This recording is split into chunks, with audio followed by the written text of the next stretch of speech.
orang-orang tua yang ngalami zaman penjajahan itu masih sering bilang, zaman normal dulu itu kemiskinan tidak pernah dijadikan sebagai satu isu sentral untuk menakar negeri ini. Jadi dalam satu percaturan politik, percaturan di sisi akademik, kemiskinan itu ditempatkan sebagai isu-isu kelas pinggiran. Tidak pernah sebagai satu isu pokok. Padahal menurut saya kemiskinan harus dijadikan sebagai isu pokok.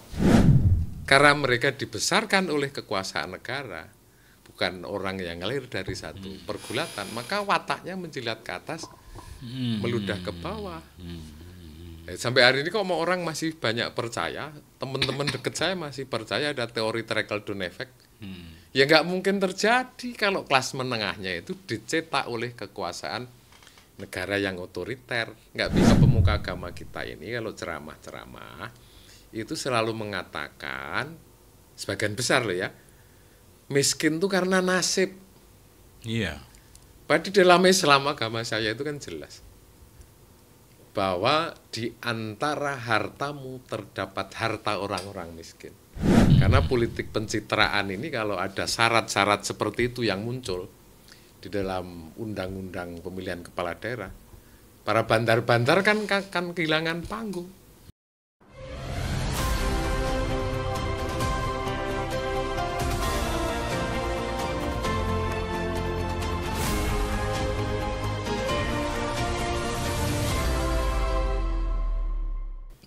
Sobat Leader, di mana saja Anda berada, kita kembali berjumpa dari Menara Kartika Chandra, Jakarta. Seperti biasa, saya ditemani oleh tamu-tamu saya yang sangat penting dan dibutuhkan publik. Hari ini saya ditemani seorang sahabat.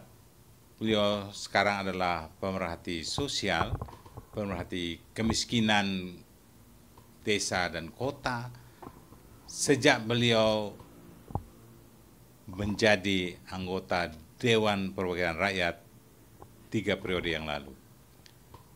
Tapi sampai hari ini tetap kembali menjadi pemerhati sosial. Saya perkenalkan Bung Nur Suhud. Apa kabar Bung? Mas? Selamat siang, kabar baik-baik, Bang. Iya, Mas Nur Suhud, long time long see. Masih DPR dulu, saya jadi wartawan, masih kita ketemu. Tapi sekarang setelah tidak jadi anggota Dewan, sejak 2019 ya, Iya. sekarang masih kembali ke jadi pemerhati sosial. Apa enaknya sih Mas jadi pemerhati sosial? Saya terbiasa hidup di dunia bawah karena saya juga berangkat dari masyarakat grassroots sebenarnya. Dan sejak saya kuliah selalu menjadi perhatian saya. Seakrab bergaul sama kelompok-kelompok miskin. Saya itu kuliahnya lintas, saya pernah di teknik sipil keluar, pernah di filsafat, pernah hukum, dan pernah juga di jurusan sejarah. Tapi yang saya selalu geluti, selalu studi tentang kemiskinan. Tapi dapat ijazah? Nggak dapat ijazah. Asli Tapi saya lagi sudah umur 60 lebih lagi nyiapkan skripsi di Universitas Bung Karno. Saya ngambil jurusan hukum tata negara, saya lagi nyiapkan skripsi. S1 juga? S1. Tapi saya juga menjadi dosen tamu di S3 Keperawatan Universitas Indonesia. Saya ngajar tentang perbandingan sistem kesehatan dan politik kesehatan di sana. Wah, keren sekali.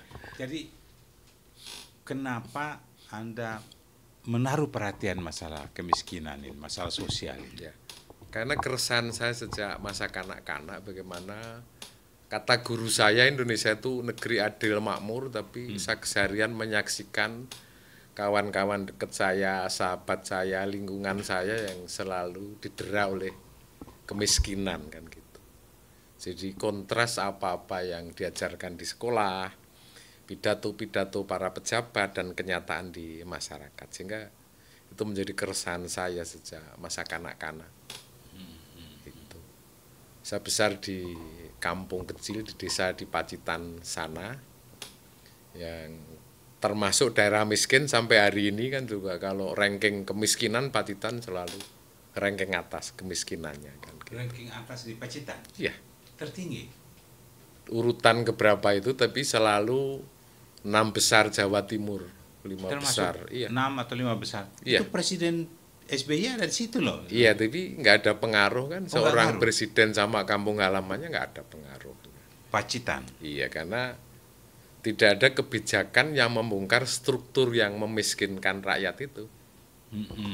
Jadi kalau toh ada program-program itu menurut saya hanya disangka mengatasi kemiskinan. Jadi karena cara pandang, asumsi dasar tentang kemiskinan sudah keliru. Jadi tidak pernah dibongkar tentang struktur yang memiskinkan masyarakat itu. Saya pengen lihat memerhati masalah sosial kemiskinan ini sejak dulu, bahkan Anda di DPR 3 periode dari PDI Perjuangan ya. Iya. Dari daerah pemilihan Jawa Timur 3, Jawa Timur, Banyuwangi. Banyuwangi, Situbondo dan Bondowoso. Nah, kemudian setelah tahun 2019 Anda pindah dapil. Bukan pindah, Ah. saya dibuang ke dapil asing bagi saya. Oh, dapil yang lain Ya, sehingga ya. asing ya. Iya, iya, iya. Kalau baru mana mungkin. Iya, dan waktunya pendek. Ya, tapi perjalanan di DPR pun 3 periode, Anda lebih di komisi yang memang menggeluti kemiskinan juga ya. Iya, iya, Komisi Sosial. Saya pernah di Komisi 8 tentang agama, tentang masalah-masalah sosial, perempuan dan anak. Terus pindah Komisi 9 tuh tentang buruh, tentang kesehatan, tentang penempatan tenaga kerja di luar negeri, Badan Pengawas Obat dan Makanan, BKKBN, jadi selalu komisi yang terkait sama bidang-bidang sosial. Saya suka di sana dan itu pilihan saya. Di saat umumnya kan teman DPR kan suka di komisi yang menciptakan panggung yang hebat, di komisi hukum lah, komisi 3, komisi 2 di pertahanan dan Kementerian Dalam Negeri, atau komisi keuangan, atau komisi 1 di pertahanan dan luar negeri serta intelijen. Saya tidak, saya lebih suka di komisi-komisi yang terkait sama bidang-bidang sosial. Memang gitu. Anda yang milih apa ditentukan? Saya milih. Oh begitu. Saya milih di isian itu, saya milih. Oh, di Dan saya ingat itu, seingat saya yang milih di situ segelintir orang. Di Orang antara gila aja. 100 lebih anggota DPR Hanya PD orang, Perjuangan ya. kata tanda kutip orang gila aja yang Iya, memilih saya daerah seingat susah. saya, yang lain saya nggak tahu, yang jelas seingat saya sama almarhum Ondos, Oh iya Mas Ondos. ya itu sahabat dekat saya yang dia milih di Komisi 8 pada saat itu. Kenapa Anda sampainya memilih di dapil yang itu? Karena kita omong ini karena orang kenapa memilih dapil yang ada istilahnya dapil yang bisa mengembalikan biaya kampanye kan tinggi, ya kan? Kan kalau dapil yang miskin yang nggak ada apa-apanya, bagaimana bisa mengembalikan biaya kampanyenya? Saya bukan memilih dapil itu. Karena para konstituen di dapil lama saya, dapil 3 Jawa Timur juga mengusulkan saya untuk tetap di dapil itu. Saya dipindah di sana. Maksudnya komisi, di komisi. Oh, komisi. Kalau Kenapa? komisi saya tidak mikir mengembalikan itu. Toh saya yakin bahwa saya jadi anggota DPR dengan biaya yang paling murah. Oh gitu. Berapa biaya? Saya jamin sih tidak pernah money politik. Kalau 2004 itu saya nyaris tidak mengeluarkan biaya. Ya paling berapa? 110 juta. Waduh, orang lain kan udah miliaran Ya. nilainya. Saya ingat dibantu oleh kawan saya Hasto Kristianto, Baju Batik, Ondos, Mas Heri Amadi, dibantu-bantu kayak gitu. Gotong royong aja. Nah, gotong royong. Dan beberapa sahabat saya ada yang Berapa saya suara dikasih. pertama raihnya?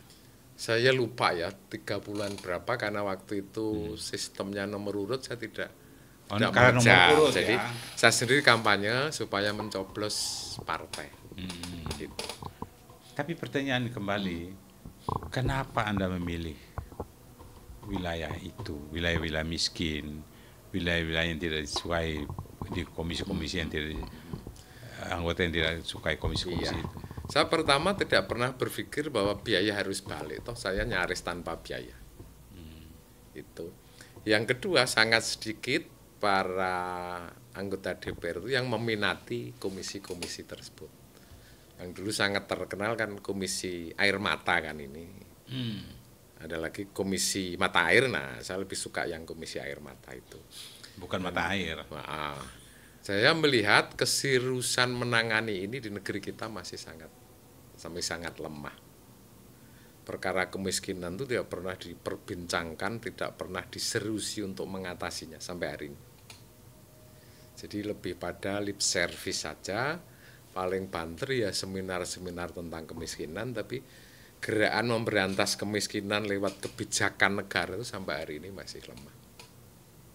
Kebijakan selama Anda duduk di DPR, produk apa saja tentang kemiskinan yang sudah ditelurkan? Ya paling yang bersifat karitatif, kayak bansos-bansos itu. Bansos-bansos, bantuan langsung tunai dan lain sebagainya sejenis itu. Malah itu tidak mencerdaskan ya? Enggak. Menurut saya kan kalau memang mau mengatasi kemiskinan, kita bongkar struktur yang memiskinkan. Undang-undang yang sifatnya memonopoli untuk pengembangan usaha kelompok miskin itu yang harus dibongkar. Undang-undang perkebunan tentang pertambangan itu harus dibongkar, dan undang-undang lain di sektor ekonomi.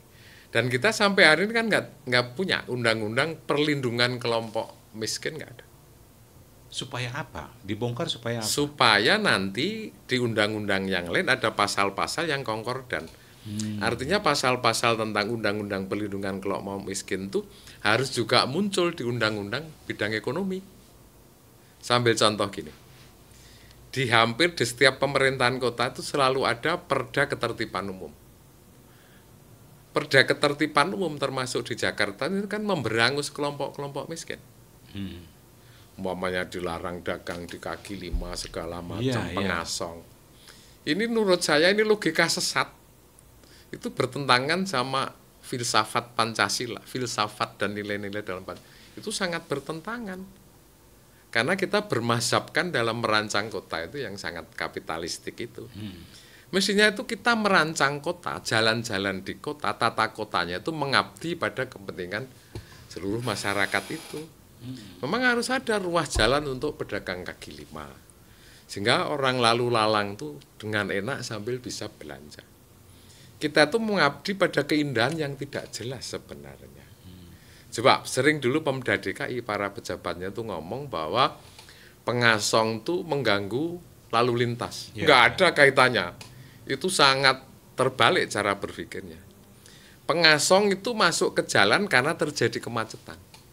Baru mereka hadir menawarkan dagangannya ke tengah jalan. Ini tapi diyakini dan didoktrinkan pada rakyat bahwa mereka penyebab kemacetan. Padahal penyebab kemacetan itu salah satu munculnya pedagang kaki lima.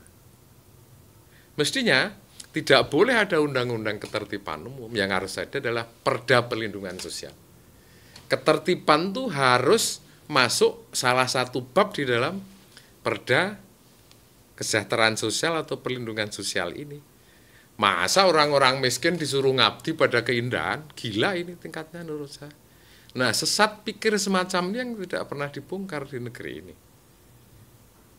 Nah, menurut saya ini yang harus kita bongkar betul kalau mengatasi Kalau benchmarking selama jadi anggota DPR yang mengenai kemiskinan ini, masalah sosial, pernah nggak ke luar negeri melihat negara-negara yang punya undang-undang yang sama dengan Indonesia? Saya pikir saya melihat sisi prakteknya di Cina itu bagus, Laos bagus. Ya. Jadi artinya ada ruang-ruang untuk semua warga negara. Paling gampang kan seorang buta di sana, itu akan berangkat dari rumah sampai pulang nanti dengan naik angkutan kota, transportasi kota, dia bisa. Bisa dia? Bisa, karena sarananya memadai. Ada untuk pejalan kaki, ada pesepeda. Itu artinya kan pelayanan terhadap semua warga negara berjalan dengan baik. Jadi warga juga melindungi, ya kan? Iya. Jadi kewajiban warga untuk membantu dia untuk sampai ke tujuan. Sehingga saya di sana tidak pernah melihat sarana publik dirusak oleh rakyat. Kalau kita ini kan banyak sarana publik dirusak oleh rakyat karena tidak melayani kepentingannya. Banyak kan sarana publik kita rusak. Iya, rusak.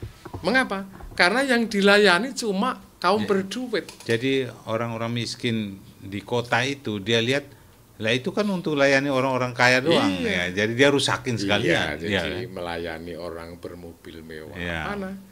Untuk pesepeda pejalan kaki tidak aman di kota ini, di Jakarta ini.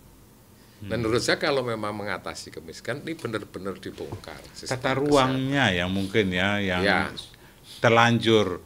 Jadi 5 tahun kita harus memilih ganti presiden atau pemerintahan, baik kota, gubernur, bupati. Nah, 5 tahun itu sudah dikunci oleh pemerintah sebelumnya.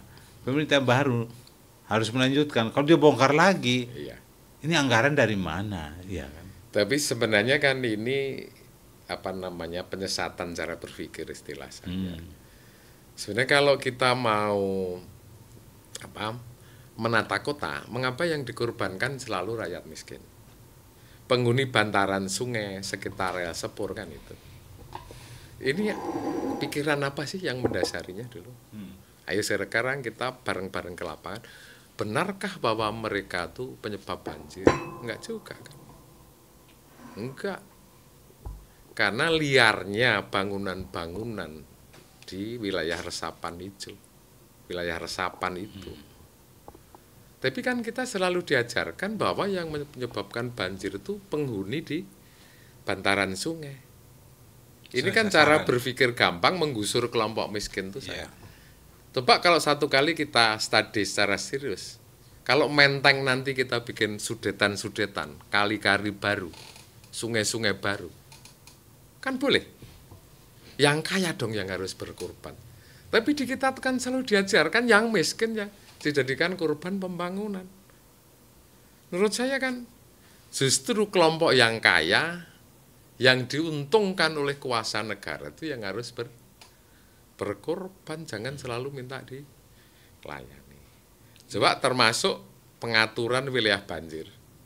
Saya dulu sering protes meskipun saya tinggal 15 tahun di komplek DPR Kalibata, mengapa nggak pernah kena banjir ya komplek DPR itu? Tapi lingkungan di sekitarnya kan banjir kan. Nah ini menurut saya, ini perlindungan terhadap kalangan elit itu berlebihan di negeri ini, dan itu sama sekali bukan Pancasila. Nah ini menurut saya yang harus ditata ulang. Bagaimana membangun negeri ini dengan memperdulikan semua warga negara, bukan sekedar melayani elit. Nah di pemerintahan Pak Prabowo ini adalah satu badan pengentasan kemiskinan, itu satu sisi sudah bagus, tapi satu sisi lain kan belum berkaki, tidak punya rancang bangun pengentasan kemiskinan itu. Selama undang-undang yang sifatnya membelenggu kaum miskin, tidak memberikan peluang kaum miskin, sebelum itu direvisi ya nggak akan pengentasan kemiskinan itu tidak akan pernah terjadi di negeri. Saya yakin pemerintah sekarang, Presiden Prabowo, mereka punya konsep, tapi mencari bagaimana melangkah supaya secara komprehensif dari ide sampai implementasinya sesuai, itu yang masih try and error. Tapi saya itu masih bertanya kepada Mas Nur Suhud, Anda sampai pada pemerhatikan masalah sampai segini yang tadi diceritakan itu dari mana ilmunya itu? Dari sekolah, apa dari amatan Anda atau gimana? Saya kalau istilah zaman kita dulu studi lapang. Saya ada 12 tahun bermukim di kampung miskin Jakarta ini. Yang tidak ada MCK, jadi di parit-parit itu kalau kita buang air besar. Mandinya juga di semberang tempat, di daerah-daerah konflik lahan kan itu. Saya 12 tahun di sana. Kan kami dulu bersama kawan-kawan aktivis itu membangun serikat kampung kota itu. Dari sana saya kan belajar langsung ke lapangan, melihat kayak apa sih realitas sosial kita sebenarnya. Apakah sama dengan jadi teks-teks yang kita pelajari di kuliah itu kan beda banget. Beda banget, betul. Beda banget, sehingga kan kami waktu itu kalau dalam diskusi-diskusi santai di pinggiran parit-parit itu sering sayang ya pemerintah kita ini kok selalu yang diundang-undang orang yang disangka ahli, bukan yang ngerti beneran problem-problem Disangka sosial. doang, ahli. Disangka. Dan penyakit tuh sampai hari ini tidak sembuh, selalu mengundang orang yang disangka ahli itu. Saya itu Para akademisi yang pernah studi lapang. menjadi wartawan, diminta teman-teman wartawan itu untuk, kita dulu ada forum pemerhati masalah ibu dan anak. Ini sampai ke anggota DPR P3, PDIP, banyak dari PKB, kayak Gubernur Jawa Timur sekarang nih, Kofifa, itu jadi sasaran wawancara saya dulu. Sampai saya datang ke kampung-kampung. Pernah di satu daerah, di perbatasan Timur Timur, saya datang dengan dua teman dengan masalah saya di satu kampung. Itu satu ayam, itu ada yang makan itu mungkin ada 15 orang. Saya dapat kuah dan kakinya sepotong aja. Dan saya merenungkan, di situ saya melihat, gila ya, Indonesia kalau lihat Jakarta, hidupnya di kampung. Saya kira masih terjadi itu. Masih ada peristiwa-peristiwa semacam itu. Orang makan tuh tapi dengan sukacita semuanya itu, dengan walau ayam satu ekor kita makan rame-rame.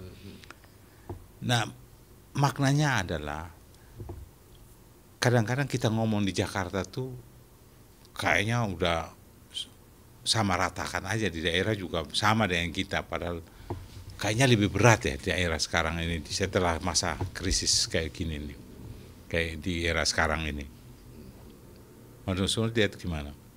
Saya pikir sama, saya dulu tidak berubah. Gak berubah ya? Parah, enggak. Negeri ini belum pernah makmur. Itu masih cita sosial para pemimpin. Itu praktek-praktek di dalam masyarakat, praktek dalam kekuasaan negara, kebijakan ekonomi yang ditempuh oleh pemerintah selalu sama, rezim siapapun. Sejak Orde Baru ke sini tuh nggak ada perubahan sama sebenarnya. Dulu Bung Karno pernah mencoba ya lewat program Benteng salah satunya, tapi tidak semuanya berhasil. Karena saat itu kan banyak fasilitas diberikan tokoh-tokoh partai, dan tokoh partai menjualnya pada para pengusaha. Sehingga pada saat itu dikenal ekonomi Alibaba lah. Kan kebetulan kan Ali ini simbol beribu-ribu bumi yang menjadi politisi, dan Baba adalah pengusaha-pengusaha Cina yang menjual fasilitasnya di sana. Iya dulu Alibaba ya. Gitulah, dan itu yang menurut saya masih. Jadi kita udah mau 80 tahun merdeka ini, belum ada. Belum ada. Kalau kita mundur apa maju, Mas? Mundur. Jadi orang-orang tua yang ngalami zaman penjajahan itu masih sering bilang, zaman normal dulu itu katanya enak zaman Belanda. Zaman Ratu Wilhelmina, zaman Ratu Juliana. Itu normal itu? Iya, dengan polosnya di kampung-kampung itu cerita. Dan zaman normal katanya. Cari duit gampang. Sekarang nggak normal. Nggak normal. Setelah merdeka itu dianggap ini. Gitu. Hanya kan romantisme aja seolah-olah dipimpin oleh bangsa sendiri menjadi lebih baik. Enggak.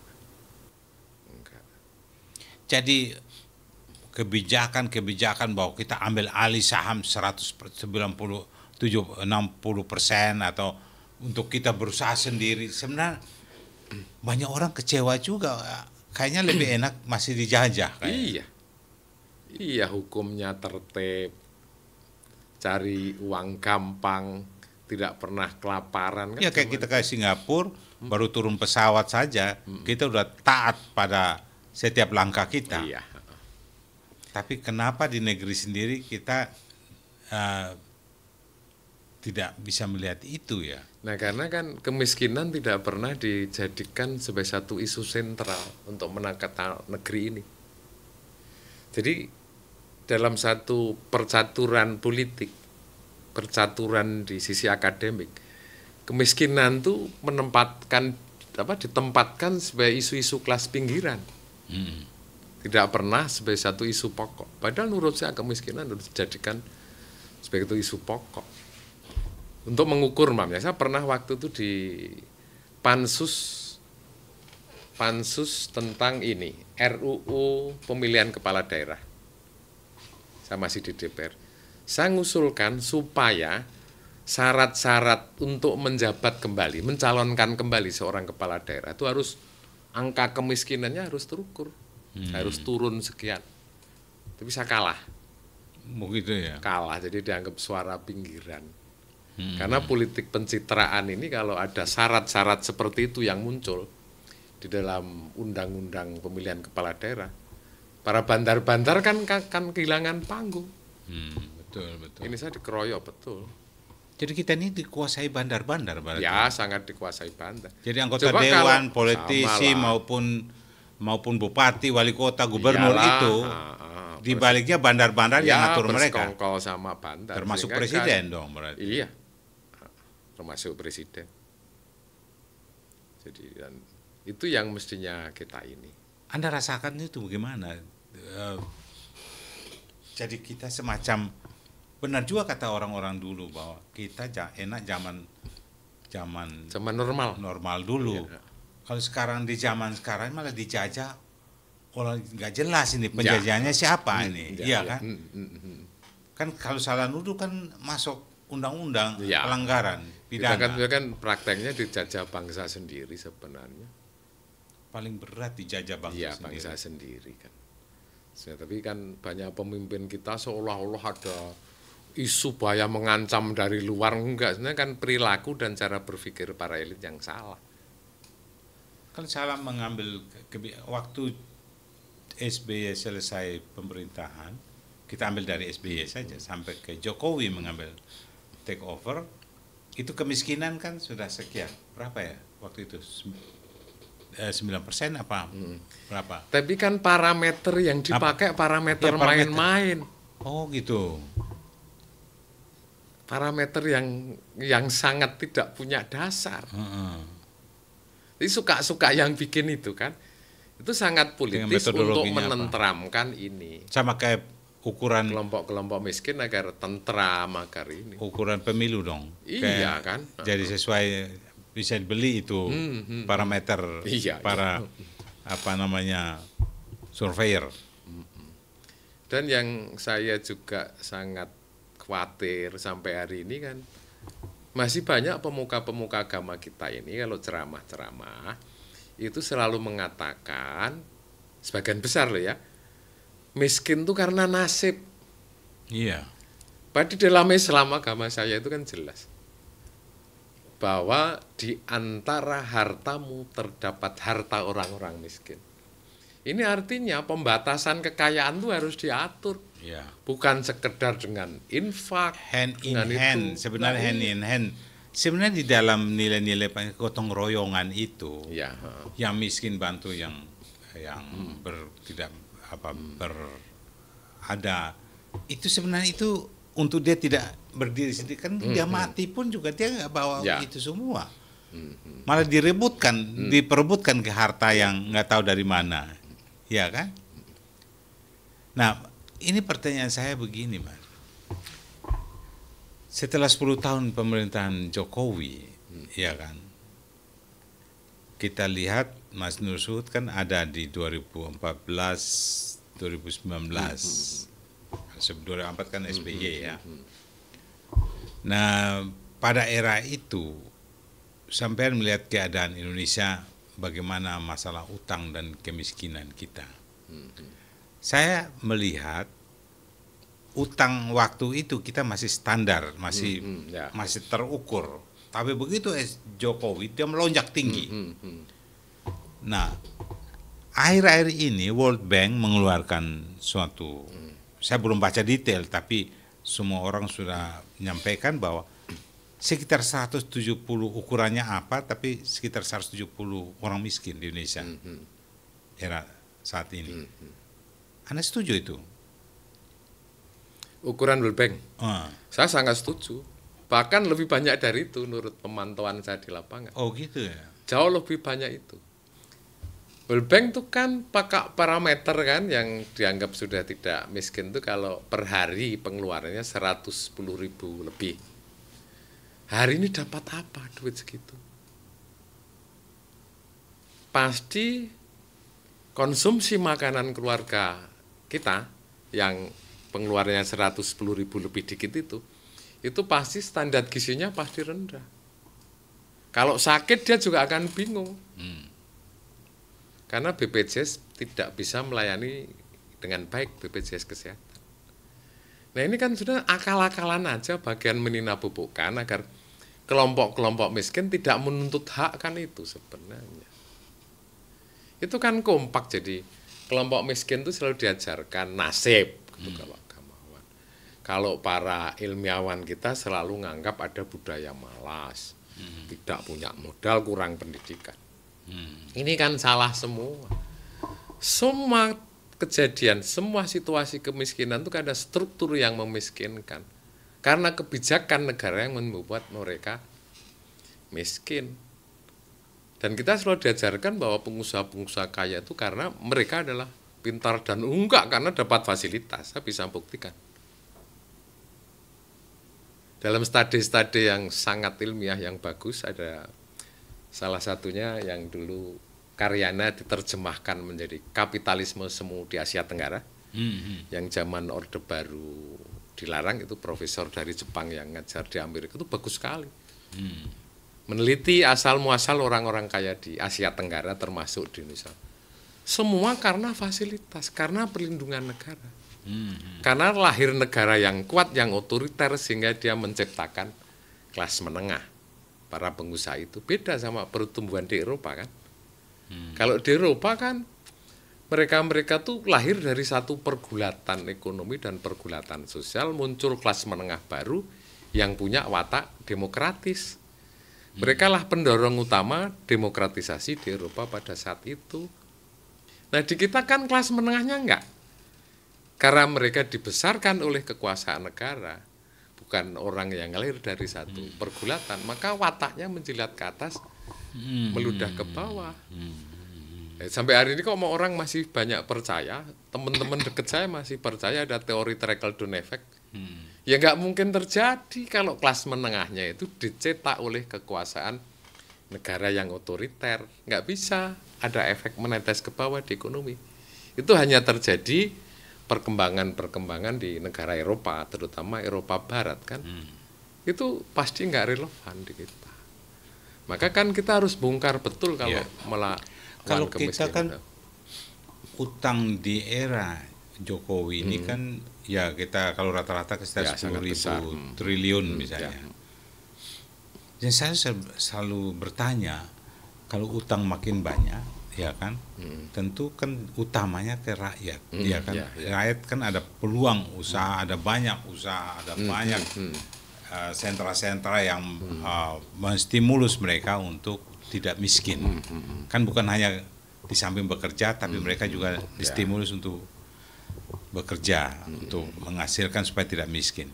Tapi kenapa utangnya tambah besar, kemiskinan makin tinggi? Ini nggak nyambung menurut saya ini. Ya sangat tidak nyambung karena kan penggunaan utang untuk apa? Kan nggak jelas. Proyek-proyek mercusuar yang tidak menyentuh pada kepentingan banyak warga negara kita ini. Jadi kan sekedar prestis dan sifatnya sangat politis yang untuk pencitraan para pemimpin kita. Habis di sana. Sesekali bansos-bansos dalam jumlah besar tapi tidak ada pemberdayaannya. Singkatan pada kelompok miskin yang sifatnya karitatif sama yang transformatif kan beda. Kalau yang karitatif tuh ngambil pendekatan community development kan. Kalau yang transformatif pendekatan community organizer. Pasti beda. Nah, mazhab yang dianut yang diterapkan di negeri ini untuk pembangunan itu salah fatal dan kita kan tidak pernah membuka satu dialog yang terbuka. Presiden mengundang pusat-pusat otak di negeri ini kan enggak pernah. Kita tuh selesai pada para akademisi kelompok yang disangka ahli itu karena bergelar ditanyai segala macam, sekedar formalitas belaka untuk melegitimasi apa-apa yang sudah dijalankan oleh pemerintah. Tapi kan tidak pernah ada. Menurut saya kita ini perlu dialog besar. Undang-undang, suatu undang-undang kan biasa, apalagi yang menyangkut rakyat banyak, kemiskinan sosial, itu seberapa ukuran bahkan cukup untuk diambil keputusan itu, pernah nggak dengan akademisi dan semua yang dilibatkan untuk membahas suatu Nah kita ini di praktek penyusunan undang-undang itu tetap aja terjebak pada itu, bukan pada stakeholder utama yang diundang. Rakyat kan stakeholder. Umpamanya satu kali mau revisi undang-undang pertanahan, yang diundang pertama kan orang-orang yang tidak memiliki tanah kan, agar gimana dia bisa memiliki tanah, kan nggak pernah terpikir itu. Kedua, kelompok-kelompok yang selalu tergusur dari kampungnya, dari tempat tinggalnya, nggak pernah diundang kan. Apakah saya nggak pernah ngusulkan? Saya ngusulkan, tapi tentangan di parlemen sendiri sangat kuat untuk itu. Sampai pernah marah nggak? Marah banget. Pernah dong. Soal apa? Pernah, umpamanya di RUU tentang ini, pembahasan pemilihan kepala daerah. Saya usul ngotot bener supaya ada bab yang mengatur syarat-syarat seorang kepala daerah bisa mencalonkan kembali. Saya akan ngusulkan supaya angka kemiskinan menurun. Kalau angka kemiskinan meningkat, nggak boleh seseorang mencalonkan lagi hanya karena pencitraan lewat media. Kedua, angka konflik sosial harus menurun, kerukunan masyarakat meningkat. Kalau masih ada konflik-konflik yang basisnya adalah keyakinan beragama, kan gagal sebagai negara yang Pancasila. Saya ngusulkan itu enggak ini. Dikeroyok saya itu. Lalu sampean bagaimana bereaksinya? Ya saya red nota. Oh, red nota kan gitu. Supaya dicatat usulan-usulan saya. Dan fraksi gimana? Reaksi fraksi gimana? Fraksi waktu itu pasif-pasif aja. Tapi kan secara umum kan di pembahasan RUU tertentu itu fraksi kadang memberikan kebebasan. Karena beberapa anggota fraksi dianggap sudah tahu tentang garis partai kayak apa, garis ideologi, turunannya seperti apa kan. Kan sebagai kader PDI Perjuangan, Anda selama di DPR itu, kan tentu misinya kan bagaimana meningkatkan derajat wong cilik itu kan. Ya, jadi kan kira-kira membasiskan ideologi lewat kebijakan kan itu garisnya. Tapi begitu Anda hadapi tantangan itu, ada jalan minder res nota saya, apa udah cukup sampai situ? Apa bagaimana? Ya kita kalah karena tingkat dukungan dari fraksi lain nggak. Ini karena kan isi di parlemen itu kan, ya mereka anggota DPR tapi bukan politisi. Padahal waktu itu kan terlalu banyak para Jokowi adalah kader yang diusung, kader asli PDI Perjuangan yang diusung total itu. Untuk itu harusnya kan kayak sekarang mau buat undang-undang apapun, mau TNI, mau apa saja, BUMN, itu diam-diam cepat jalan karena partainya berkuasa. Kok nggak bisa lakukan semacam itu? Ya kan kadang-kadang nggak sinkron juga kan, nggak seluruhnya kan sejalan. Artinya sebenarnya tidak bisa bahwa semua kebijakan pemerintah dalam pemerintahan Pak Jokowi itu pasti PDI Perjuangan setuju, kan nggak juga. Sering kan Presiden jalan sendiri kan, banyak banget. Umpamanya pembahasan RUU dari usul pemerintah dibahas secara cepat. Pernah nggak dipanggil walaupun presiden, tapi kan ada rapat dengan fraksi, berharap atau dalam tahap-tahap awal dulu beberapa kali saya ngikuti. Tapi jadi ke istana atau apa? Kalau ke istana enggak, ke DPP. Tapi selebihnya saya nggak banyak ngikuti ya. Karena waktu saya lebih banyak ngurusi kasus-kasus, saya terjun ke lapangan. Karena menurut saya gini Mas, Jokowi itu kan di dalam istilah Bu Mega itu kan yang sering disampaikan adalah petugas partai. Anda semua DPR kan petugas partai ada 3 pilar partai itu kan, ya kan, di eksekutif, di legislatif, ya. Kan bisa saya dipanggil, iya kan? Ya. Dipanggil sebagai perwakilan partai. Kan bisa itu, bukan karena presiden. Kan kalau kita ngobrol kan seolah-olah dia udah presiden, nggak bisa kita utak-atik lagi. Lah bagaimana kalau sampai hanya situ waktu tes saja dia bilang, ya kita kan hanya sampai di tes psikologinya. Nah, dia Ya. sudah tanda tangan fakta integritas, dia siap. Ya dalam implementasi kan kita nggak bisa katanya. Menurut sampean gimana itu? Jadi gini sebenarnya, secara umum partai-partai kita itu kan tidak menyusun rancang bangun kebijakan bernegara kita ini. Termasuk PDI Perjuangan belum selesai menyusun rancang bangun. Kalau kita punya rancang bangun itu kan bisa disusun satu smart cut. Jadi hal kunci mamanya di bidang pendidikan, bidang pertanian, di bidang kelautan dan lain sebagainya. Yang mencakup hajat hidup orang banyak itu mesti ada guidance-nya. Yang istilah saya sarannya rancang bangun ideologi. Sehingga siapapun petugas partai yang ada di eksekutif, di legislatif, itu akan jalankan itu sebagai satu guidance. Nah kita belum sampai ke sana, belum tuntas meskipun sudah dimulai. Itu belum tuntas. Gitu loh. Kalau itu tuntas, saya pikir tidak mungkin ada petugas partai yang akan lepas dari itu. Begitu lepas ya langsung kena sanksi kan gitu. Kita kan nggak ada, mamanya di pertanian tuh apa sih? Kita nggak punya undang-undang perlindungan petani.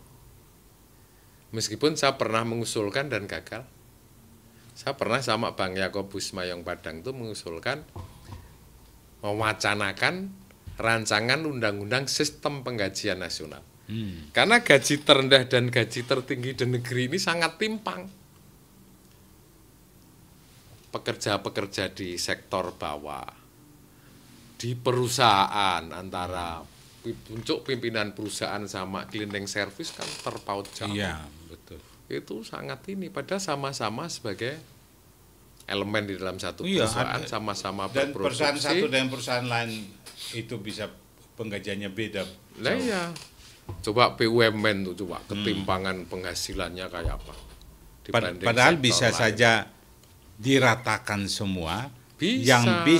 Yang lebih adalah bonus. Ketika Iya. perusahaan itu dapat untung Untung. besar, itu bonus bisa besar. Iya. Tapi kalau gajinya sudah di flat tinggi dengan tunjangan yang tinggi, ya Iya. ini dari komisaris sampai ke bawah datanya ongkang-ongkang kaki aja Iya. dia. Nggak ada kerja, yang penting tiap bulan dia Nah, tanda. iya kan ini yang kacau, sehingga kan kami Sementara yang mengusulkan orang kecil ngos-ngosan. sistem penggajian nasional adalah bagian dari, kalau bisa lahir undang-undang itu, bagian untuk mengatasi kemiskinan tuh itu. Nah, jadi hal-hal yang bersifat menghambat kelompok-kelompok grassroots, kelompok miskin tumbuh menjadi kuat secara ekonomi itu yang harus kita lawan semua. Oke. Jadi penindasan struktural termasuk lewat aturan-aturan itu yang harus direvisi. Nah, selama pemerintah tuh belum punya kemauan serius, ya nggak ada, itu lip service saja. Solusinya apa, Mas, untuk mengatasi masalah kemiskinan yang terstruktur, yang dalam sistem itu sampai orang miskin itu nggak bisa bergerak? Itu dari mananya, Mas? Kita harus mulai dari mana? Sebenarnya kalau ingin cepat, presiden tuh kan punya kewenangan, punya hak untuk membuat perpu. Selama kemiskinan tuh dianggap sebagai satu darurat, menurut saya darurat betul kemiskinan. Betul. Bahkan bisa dibikinkan perpu. Perpu tentang perlindungan kelompok miskin. Dan kalau udah darurat kan, kalau korupsi uang Lah, iya. yang miskin itu hukuman mati. Itu. Iya, harus itu. Perpu tentang peraturan di bidang pertambangan, undang-undang bidang itu, perkebunan, dan banyak, hampir rata-rata undang-undang kita di sektor ekonomi itu menempatkan kelompok miskin tidak bisa bergerak sebenarnya. Diterobosi dengan Perpu. peraturan Nah, pengganti itu undang-undang. baru nyata. Presiden kan punya kewenangan itu. Jadi Dan bukan jarak. mengusulkan, bukan usul undang-undang baru atau RUU. Enggak, bikin perpu yang sifatnya darurat. Kemiskinan kita sudah tingkatnya darurat. Darurat, maka harus ada perpu di beberapa undang-undang yang bersifat menghambat tumbuhnya kelompok-kelompok ekonomi lemah menjadi lebih berdaya itu. Di situ kata kuncinya. Nah, tapi kan yang mesti kita hitung sejauh mana sebenarnya deal-deal antara presiden dan para oligarki kan itu. Apakah oligarki juga tetap bisa tumbuh dengan baik kalau ada demokratisasi ekonomi? Kita kan tidak terjadi demokratisasi ekonomi kita ini. Saya dengar bahwa pengusaha-pengusaha besar yang dibilang oligarki, sebenarnya mereka itu juga punya tanggung jawab sosial juga tinggi. Tapi masalahnya kan anggaran, karena memang tadi undang-undang tidak jelas, mereka kasih ke siapa, bisa saja kalau itu urusan dengan pemerintahan terbawah atau yang di atas, itu kan bisa laporannya bisa jadi mata dua laporan. Laporan satu yang berhubungan dengan, kan ada APBN juga masuk. Bisa nggak? Kan undang-undang sekarang sebenarnya kan digital bisa cek. Ini misalnya ada bantuan dari satu badan korporasi. Tapi APBN ada. Harusnya pakai APBN atau pakai yang ini. Pakai yang kan dari, bisa dua-duanya. Bisa dua-duanya. Tapi menurut saya kewajiban sosial bagi perusahaan itu di dalam undang-undangnya juga kurang jelas. Harus seperti apa? Mestinya harus ada norma tentang itu, pasal-pasal tentang bagaimana pendampingan oleh korporasi itu agar terjadi penguatan kelompok-kelompok ekonomi lemah itu. Jadi sama yang saya sampaikan, pendekatannya ya karitatif. Karena amal itu aja. Sekarang amal, karitas sifatnya karitas. Menjelang kayak mempersiapkan pemilu yang 5 tahun akan kita persiapan dari sekarang. Menyiapkan yang semacam kebijakan karitatif yang berhubungan dengan bantuan nanti menjelang itu anggaran itu sudah bisa cair sehingga terjadilah bantuan sosial. Kan mudah itu. Itu kayaknya orang nggak sekolah juga nggak perlu sekolah, nggak perlu pakai ijazah itu, Mas. Bisa itu, tinggal kalkulasi di luar kepala aja tuh. Gimana sampai itu bisa kita masih kayak hidup kok begitu terus, padahal dalam undang-undang mencerdaskan kehidupan bangsa. Itu pembukaan tuh jelas itu. Kalau kita mulai dari alinea 1 sampai terakhir itu semua ada, Pancasila ada semua di dalam yang dibutuhkan. Kenapa kita hanya baca ke Pancasila tapi kita nggak lihat itu pembukaannya tuh urutan-urutan. Dulu hafal ya kita ini. Tapi implementasinya kok kayak gini ya, Mas? Karena Pancasila itu tidak pernah dibikinkan rancang bangun, tidak dipraksiskan.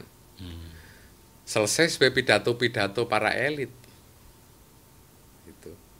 Seperti mamanya poin-poin pokok dalam Pancasila. Mamanya. Sila kelima itu apa sih? Keadilan sosial bagi seluruh rakyat Indonesia itu apa boleh menganut sistem yang lainnya? Kan enggak. Iya. Itu kan masyarakat adil makmur di dalam sistem sosialisme Indonesia jelas. Di dalam sistem sosialisme itulah terjadi kemakmuran, terjadi keadilan sosial di dalam masyarakat ini. Kan itu maksud. Mestinya kan undang-undangnya itu seperti itu. Mestinya kalau ada judicial review di MK terhadap undang-undang yang tidak sesuai dengan prinsip-prinsip di dalam Pancasila dan Undang-Undang Dasar, itu kan mesti digugurkan. Iya. Tapi kan enggak. Saya nggak tahu mazhab berpikir di hakim-hakim MK itu seperti apa. Belajar nggak sampai filosofis itu sih kan? Cara mendaratkan di dalam putusan-putusannya seperti apa? Akhirnya dilihat semua dari politis, kepentingan. Iya, jadi kalau sudah lihat dari kepentingan, PNK. nilai-nilai, itu nggak ada dalam yang dilihat adalah keputusan sesuai nggak pasal undang-undang. Padahal nilai-nilai dilanggar. Ya. Akhirnya kita hanya lihat celah di situ. Mungkin udah baca utuh. Padahal undang-undang lain sebenarnya ini kan dibaca komprehensif. Kalau kita lihat Inggris, kenapa Inggris itu nggak banyak ada undang-undang terlalu banyak? Tapi nilai-nilai sudah terbangun, Mas. Ya. Kalau kita manut, kita merasa nilai-nilai Pancasila itu kalau dibaca dari ketuanan sampai ke sila kelima itu nilai sudah komprehensif benar itu. Jalanin aja melihat orang kayaknya nggak beradab ini, kayak kita mengambil hak orang walaupun itu kecil tapi kayaknya kok nggak enak itu. Kita melewati jalan antrean aja kita masuk kayaknya perasaan nggak enak. Buang ludah di jalan aja kayaknya nggak enak. Di luar itu ketika Anda buang ludah saja itu orang yang lewat Anda tuh akan lihat Anda dari sampai ujung sana, dia lihat terus. Ya. Perasaan kita, saya buang ludah di situ. Dia nggak ngomong, tapi sebenarnya lu ngerti. Ini sebenarnya filosofi orang Jawa sebenarnya. Kalau orang Timur, orang Batak itu ngomongnya keras. Orang Jawa itu kan yang dulu saya manut itu kan dia diam, dia nggak bersuara, penuh makna, ya kan. Tapi bagaimana supaya orang luar Jawa sekarang juga memaknai itu agar semua persoalan bisa tuntas termasuk masalah sosial kemiskinan. Nah, saya pikir justru ini yang perlu kita perdebatkan. Pernahkah ada budaya-budaya positif seperti itu di masyarakat kita? Atau jangan-jangan hanya cita sosial? Termasuk gotong royong itu apa? Realitas sosial. Apakah cita sosial? Saya berpandangan gotong royong itu cita sosial. Cita sosial yang sering didengungkan oleh Bung Karno dulu. Realitas sosial lah enggak. Contohnya kan para elit kita, raja-raja kita zaman dulu tuh orang yang terbiasa disembah-sembah kok. Menurut saya suku paling demokratis itu suku Baduy itu. Kepala suku dan warganya itu tidak ada jenjang yang terlalu ketat. Dan saya menduga salah satu spirit Bung Karno menggagas Marhenisme dulu dari tradisi masyarakat di ini. Gotong royong yang ada di masyarakat di suku Baduy itu. Di suku-suku lain saya mohon maaf, nanti bisa diperdebatkan, saya tidak melihat realitas sosial tentang gotong royong. Itu baru cita sosial. Baru cita-cita.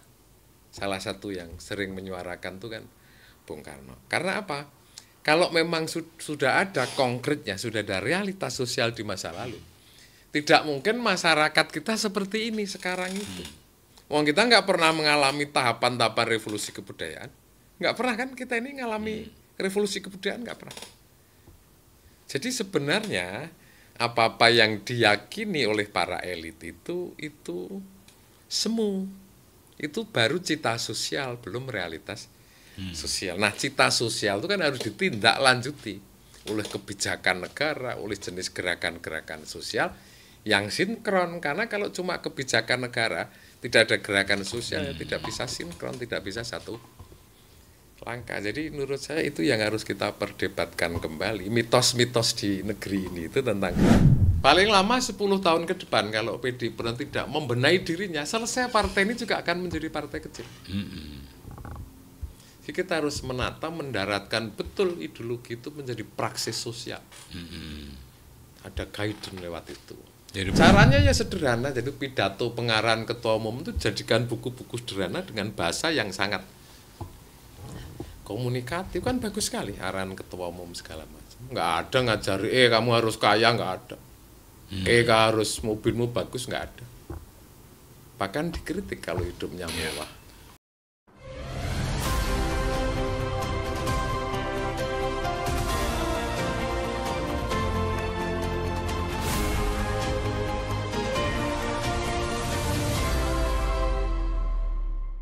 Saya mau tanya terkait dengan gotong royong. Gimana makna gotong royong ini di PDI Perjuangan, di kader PDI Perjuangan? Anda dengan kan di masyarakat itu kan menyelesaikan masalah kemiskinan kalau gotong royong selesai sebenarnya yang ditunjukkan oleh PDI Perjuangan. Makanya saya katakan tadi kita ini belum sampai tuntas membuat rancang bangun ideologi itu. Kerjaan-kerjaan teknis, menangani kasus-kasus di masyarakat tuh benar-benar. Kalau Mas Nursud sendiri bagaimana menjalaninya? Gimana? Menjalani gotong royong, memaknai gotong royong ini seperti apa? Saya lewat satuan-satuan kecil, kelompok-kelompok dampingan kami. Jadi ya mendiskusikan ulang segala macam. Maksudnya saya mulai, bikin acara di partai. Pas reses ada dialog penjaringan aspirasi masyarakat. Kursinya sama, konsumsinya juga sama. Nggak boleh anggota DPR-nya pakai kursi yang empuk spon, yang lain kursi plastik, semua harus sama.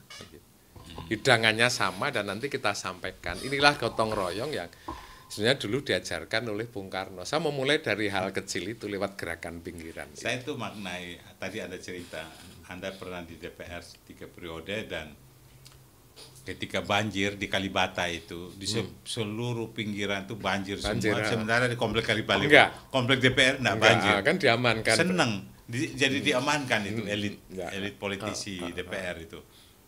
Anda lihat di pinggiran kali itu yang digusur malah orang-orang kecil itu, orang-orang kaya yang di situ yang punya nggak tergusur misalnya. Padahal yang ambil bagian itu dia sudah ancang-ancang, yang pinggiran digusur dia yang enak di situ kan. Nah kemudian orang-orang yang tergusur dijualan di pinggiran-pinggiran. Kadang-kadang saya miris begini Mas, kalau dipindahkan ke satu lokasi, relokasi pasar misalnya. Tapi kan tempat baru itu kan mesti kalau kita mau jualan kan mesti ada satu masyarakat di situ yang jualan itu kan pembelinya. Iya. Kalau kita pindah di satu tempat yang kosong, pembeli bukan apa yang membuat daya tarik pembeli yang buat siapa? Rakyat sendiri. Kayak model karnaval itu. Substansinya.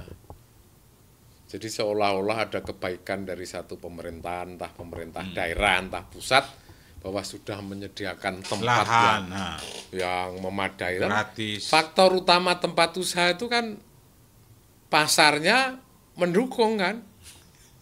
Masa orang disuruh jalan 10 kilo, 15 kilo untuk mendatangi. Saya kadang-kadang ketawa.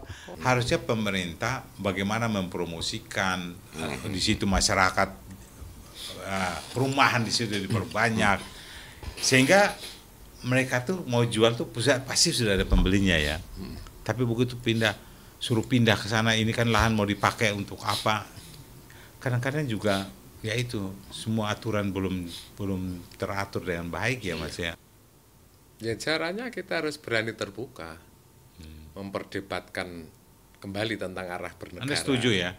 Ini harus diperdebatkan secara diperdebatkan. Jangan dikaitkan bagaimana mempraksiskan Pancasila itu yang kayak apa? Oke. Mas, ini terakhir saya tuh mau lihat Anda kan sebagai kader PDI Perjuangan mau kongres ini. Apa sih yang harus diperbaiki di PDI Perjuangan itu supaya dia hat trick terus tapi tidak mengurangi suaranya. Dan kan Bu Mega sudah memberi contoh. Ketika di Jakarta orang semua pesimis, beliau mengambil keputusan ajukan Pramono Anung dan Rano Karno. Saya juga Ibu Mega berani juga ya, yakin. Ternyata dapat dukungan yang luar biasa ya. Termasuk dulu mencalonkan Pak Jokowi itu kan. Iya. Banyak yang meragukan, dianggap nggak bisa menang dalam pilkada sehingga DKI. Saya melihat begini Mas. Kan disertasi saya kan soal perjalanan Bu Mega ini kan. Ini orang berjuang dari perut ibunya ya. Dihadapi era militeristik sampai era reformasi. Jadi tanda tangannya beliau itu, yang penting jangan dipaksakan menurut saya. Yang saya lihat ya, saya tidak tahu Mas Nur Suhut lihat kayak apa. Kalau dia dari dalam, dia kontemplasi dia dukung Mas Nur Suhut. Mas Nur Suhut saya taruh Anda di sini, dia tanda tangan. Itu saya yakin nilai tambah untuk kemungkinan itu jadi, itu pasti. Karena saya sudah lihat ukuran beberapa, karena saya amati ya dari sekitar 25 tahun lalu ini sebagai wartawan saya ikut. Tapi kalau ada yang maksa lewat kiri kanan lalu ya ditanda tangan, tapi nggak jadi. Memang ada tanda tangan beliau, tapi nggak jadi. Nah, bagaimana supaya tanda tangan beliau ini keramat ini menurut saya kalau yang benar ya. Saya pikir tuh banyak oknum di DPC dan DPD yang nakal.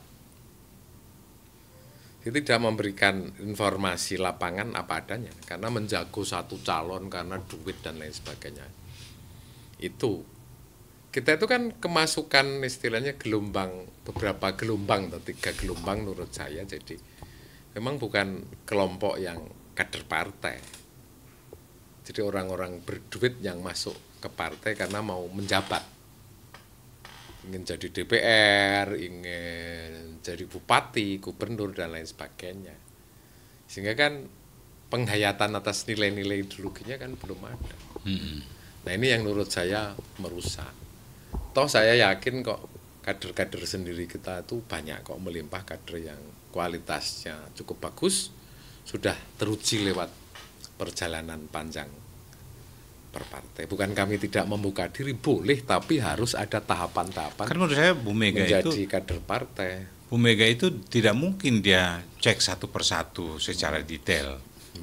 Yang dimaju di meja dia pasti dia lihat sudah tersteril, sudah dicek sesuai harapan. Nah, kalau ini masuk pasti dimulai dari rekrut dari anak ranting sampai DPC, PAC, DPC sampai DPD. Itu kan pasti kepentingannya kan tinggi sekali, kepentingan politik pragmatis. Itu tinggi sekali ya. Jadi saya kira Mas Nursuwo juga bagian ketika mencalonkan tiba-tiba dipindahkan ke dapil lain, kok itu kecewa nggak itu? Saya sih biasa-biasa saja. Soalnya Budiman Sujatmiko kan pindah langsung, kabur, pindah partai. Ya, banyak teman kayak Eva Kusuma Sundari kan juga kecewa terus pindah Nasdem, terus ada Marwaras, banyak lah yang pindah kayak gitu. Kalau Anda kenapa nggak mau pindah? Tidak, karena kan saya ikut membangun partai ini. Jadi seorang pembangun partai, generasi yang ikut bangun partai itu harus tetap kekeh di dalam. Apapun, bukan tujuan kekuasaan. Iya. Saya inginkan apa-apa yang kurang baik di partai itu kita perbaiki lagi. Dengan cara kita harus berani menyampaikan apa adanya. Jadi tradisi terlalu sungkan menyampaikan masalah pada pimpinan itu nggak harus kita bongkar benar. Agar pimpinan-pimpinan partai dalam ini DPP dan pucuk pimpinan partai Ketua Umum Ibu Megawati mendapatkan informasi langsung. Apa sih riak-riak yang terjadi di masyarakat? Apa sih riak-riak yang terjadi di partai? Apa sih penyimpangan yang dijalankan oleh para pimpinan partai itu terbuka dan itu menjadi bahan untuk saya dapat informasi banyak ya Mas, banyak informasi bahwa orang mau ketemu Bu Mega itu 10 tahun terakhir ini susah sekali. Dulu tuh Bu Mega siapapun datang dia terima gitu kan. Apa ada faktor apa? Apa karena COVID atau karena gara-gara COVID atau apa? Karena dia saya juga merasakan di 10 tahun terakhir ini untuk bisa elemen-elemen partai untuk bisa berdialog sama ketua umum sulitnya minta ampun. Nah ini pasti ada pengatur-pengatur di sekitar ketua umum kan, gitu. Barangkali mereka takut kalau ketua umum tahu situasi yang sebenarnya, itu pasti takut. Mengapa takut? Dia melakukan praktek-praktek politik yang tidak sehat, yang menyimpang dari ideologi pasti. Bisa jadi setiap pidato Bu Mega sebagai ketua umum, kan beliau sangat keras itu, mengingatkan, mengkritisi kader-kadernya kan. Saya kira pesan yang implisit kita bisa tangkap, padahal something wrong di dalam, sehingga kenapa orang ini bisa muncul, kenapa orang ini yang berjuang kok tidak terpilih, dan sebagainya itu. Kayaknya Bu Mega punya feeling, tapi ini gimana nih untuk menyelesaikan masalah ini? Untuk gimana? menyelesaikan itu menurut saya ada kayak smart card ya, kayak buku-buku sederhana gitu, dasar-dasar tindakan kader partai. Dasarnya ya dari ideologi dan pidato-pidato pengarahan Ibu Ketua Umum. Jelas sekali apa yang beliau sampaikan, arahnya seperti apa, moralitas apa yang harus dijaga. Dan itu harus lekat sampai jajaran kader paling. Sehingga kan perilaku-perilaku menyimpang oleh segelintir elit partai itu tidak mungkin terjadi kalau kesadaran itu merata di setiap kader. Dan itu memang harus dituntun, di-guidance dengan. Kayak zaman dulu itu kan, zaman PNI itu ada buku sederhana, Ketua DPD PNI Jawa Tengah yang nyusun Pak Adi Suberno, itu ada buku sederhana bahasa Jawa, Den Patitis Nindakake Marhenisme. Itu sederhana sekali. Apa dia bilang? Jadi Den Patitis itu kira-kira begini, yang hati-hati menjalankan marhenisme agar menjadi benar kan. Malah diingatkan ya, hati-hati Iya, jalanin. jalankan itu. Kan orang bisa ngomong gampang Lah ngomongnya, iya, tapi actionnya kan. Den patitis tindakake marhenisme.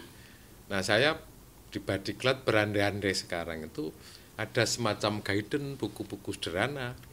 Karena banyak masyarakat kita itu yang masih berbahasa daerah dalam bahasa kesehariannya. Itu akan lebih mudah diktat-diktat sederhana itu memakai bahasa-bahasa daerah. Ada 2 bahasa itu. Merasa sangat hati-hati jalanin makna marhainisme ini. Oh iya dong, tapi kan jelas toh kalau kita memang belajar betul, bergulat di lapangan kan, kita ngerti apa yang harus dijalankan. Apa pandangan marhainisme terhadap kemiskinan. Apakah setuju paham kapitalisme? Kan enggak. Enggak. Yang harus kita adalah sistem sosialnya seperti apa yang melahirkan keadilan sosial. Kan ada. Jelas kan pikiran-pikiran itu. Umpamanya, apakah tidak boleh orang menjadi kaya dalam pandangan marxisme? Boleh, tapi cara berproduksinya harus sehat. Kan jelas kan itu semua. Nah, tapi karena pragmatisme masyarakat semacam ini dan pragmatisme bernegara kita ini sangat luar biasa, maka ini akan arusnya lebih kuat dibanding yang sifatnya nilai-nilai, ajaran-ajaran sosial ideologi dan ajaran sosial ideologi itu akan menguap dengan sendirinya. Nah, ini yang harus kita kembalikan. Apakah ini yang akan menjadi semacam soliditas kalau kita kalau PDIP jalanin dengan benar, soliditas maknai marhainisme, kegotong royongan dan sebagainya, sehingga orang berupaya mengobok-obok atau bagaimana memendongkel ketua umum atau mau karena umur dan sebagainya, alasan macam-macam, dan kemudian upaya-upaya lain untuk bisa saja kalau rapuh kan. Saya selalu mengistilahkan proksi. Proksi bukan di negara saja. Partai-partai sudah ketahuan, banyak yang didongkel ketua umumnya. Pengurus-pengurusnya didongkel dengan peran-peran proksi-proksi yang ada. Kan eranya kan gampang. Ini bagaimana supaya soliditas terbangun terus sampai kapanpun? Oke, selama ini kan kita menghimpunnya lewat solidaritas, semacam solidaritas sosial istilahnya. Belum mendarat betul ideologi itu. Sehingga rasa persaudaraan di PDI Perjuangan cukup bagus. Antar teman, antar kader partai, itu cukup bagus. Sehingga kalau menghadapi bahaya-bahaya partai itu akan kompak. Akan muncul gotong royong meskipun sifatnya baru temporal, gotong royongnya belum gotong royong yang autentik benar, sesuai prinsip ideologi. Partai-partai pecahan dari Golkar kan juga tumbuh tuh, iya kan? Iya. Dari pendirinya tokoh-tokoh Golkar bisa berkembang ini. Iya. Demokrat, Hanura, tapi partai-partai pecahan PDI Perjuangan nggak ada satupun yang jadi. Iya, mereka bikin partai sangat kecil nggak ada. Padahal mereka juga tokoh-tokoh besar. Iya benar. Punya dana, nanti kan nggak ada satupun. Hanya soliditas semacam ini akan selesai dengan sendirinya. Selama tidak ada pendaratan ideologi ke kader, ke masyarakat. Selesai. Paling lama 10 tahun ke depan kalau PDI Perjuangan tidak membenahi dirinya, selesai partai ini juga akan menjadi partai kecil. Jadi kita harus menata, mendaratkan betul ideologi itu menjadi praksis sosial. Ada guidance lewat itu. Caranya ya sederhana, jadi pidato pengarahan ketua umum itu jadikan buku-buku sederhana dengan bahasa yang sangat komunikatif, kan bagus sekali arahan ketua umum segala macam. Nggak ada ngajari kamu harus kaya, nggak ada. Harus mobilmu bagus, nggak ada. Bahkan dikritik kalau hidupnya mewah. Iya, saya usul nanti saya sampaikan ke beberapa teman yang akan jadi utusan cabang dan DPD yang saya kenal, supaya itu jadikan keputusan kongres nanti.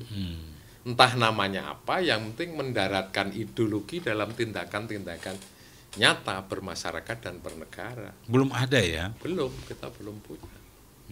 Nah, karena itu kan arahan-arahan ketua umum itu menurut saya yang harus didaratkan menjadi itu. Pertanyaan terakhir, Mas. Ya.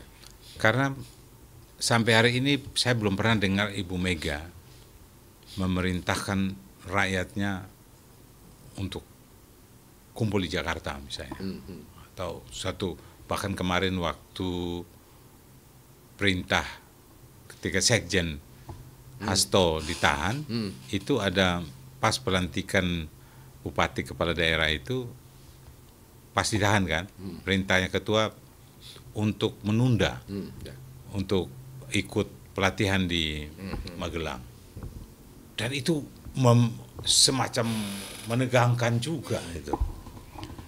Saya dulu tahun 99 ketika Ibu Mega tidak terpilih jadi presiden dan kemudian terpilih di luar membara, saya ingat begini, ini kalau dia perintahkan seluruh kader partai berkumpul di Jakarta itu jutaan itu Mas, bisa tutup ini Jakarta. Mengerikan itu. Itu bisa terjadi. Sangat bisa. Tapi sama sekali tidak pernah kan partai memerintahkan semacam itu. Saya yakin tidak akan pernah memerintahkan semacam itu. Jadi kalau ada 1-2 anggota partai yang bergerak itu biasanya atas solidaritas sesama petani, orang satu desa segala macam. Itu bergerak, bergotong royong, ya, muncul. Ya dia diikat oleh persaudaraannya dan sama sekali bukan karena ikatan partai. Bergerak pertama bukan kader-kader PDI Perjuangan, masyarakat umum yang sudah mencintai demokrasi bisa merasakan. Oh, itu. Saya jamin itu. Dan ketua umum tidak akan pernah memerintahkan, ayo kita bergerak.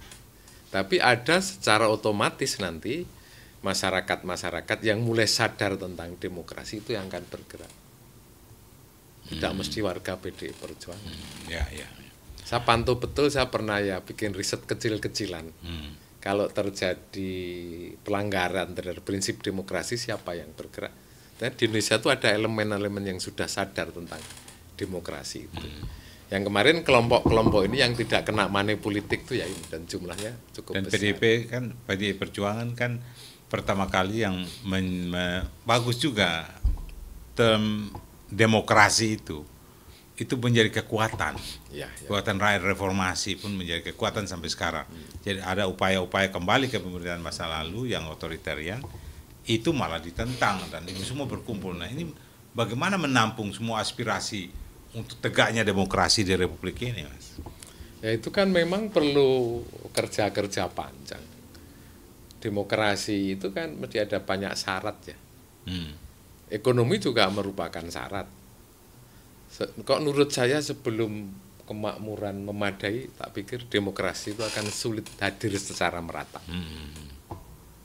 Dalam tingkat kelaparan yang tinggi kan. Paling tidak kebebasan ya, kebebasan berpendapat, media dan sebagainya. Itu kalau sampai lantas kuasa negara tidak memakai inilah alat-alat penekan buzzer segala macam itu dan alat-alat negara. Itu akan tumbuh nanti. Saya kira ini menarik. Oke Mas Nursud, kita sudah 1 jam. Ada kata-kata akhir Anda soal masalah sosial kemiskinan ini dan bagaimana Anda sebagai kader partai melihat bagaimana sumbangsi dari kader-kader sendiri untuk masalah sosial kemiskinan ini? Ya, kami berharap agar praksis ideologi itu berjalan dengan baik. Tentu satu-satunya jalan kalau DPP menyusun buku yang sangat praktis untuk dasar-dasar tindakan dan nanti para elit partai memberikan contoh-contoh itu.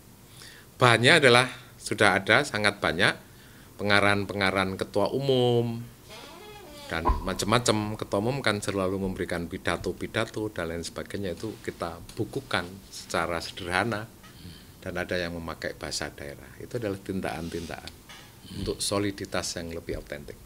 Tanpa itu, kalau pola relasi di partai dibentuk oleh model semacam ini, paling lama 10 tahun lagi PDI Perjuangan akan menjadi partai gurem. Selesai dengan sendirinya. Dengan perubahan masyarakat semacam ini, mitos-mitos itu akan segera berakhir di negeri ini. Jadi itu. Dan yang kedua, kalau saya ditanya bagaimana sebaiknya Kongres yang akan datang, menurut saya ketua umumnya harus tetap Bu Megawati Soekarno Putri sebagai ketua umum dengan penataan di DPP yang terdiri dari unsur-unsur yang mewakili kelompok dan daerah-daerah yang ada di Indonesia ini. Dan saya yakin sampai 5 tahun ke depan masih relevan Ibu Megawati untuk memimpin partai ini. Jadi ke depan, setelah 5 tahun ke depan, paling lama 10 tahun ke depan harus terjadi regenerasi di partai dan ganti ketua umum. Begitu. Oke. Terima kasih Mas Nur Suhut, terima kasih. Sama-sama. Sobat Leader, demikianlah bincang-bincang saya dengan Mas Nur Suhut, seorang pemerhati sosial yang pernah menjadi fokus di DPR, di Komisi Sosial ini. Dan saya kira apa yang dibincangkan mudah-mudahan bermanfaat untuk Anda, dan saya beri dulu. Sampai jumpa lagi.